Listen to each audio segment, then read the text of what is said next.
मी सदैव स्वयंप्रेरणेने वाहतुकीचे नियमांचे व कायद्यातील तरतुदींचे काटेकोरपणे पालन करेन.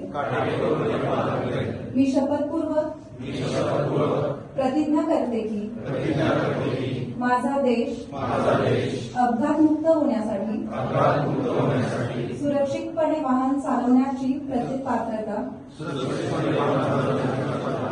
माझ्या अंगी यावी म्हणून मी सदैव प्रयत्न करेन. रस्त्याचा वापर करणाऱ्या सर्वांचा मी आदर करेन. रस्ता सुरक्षेचा प्रचार व प्रसार आणि देश बांधवांच्या सुरक्षेत माझे सौख्य सामावले आहे. जय हिंद.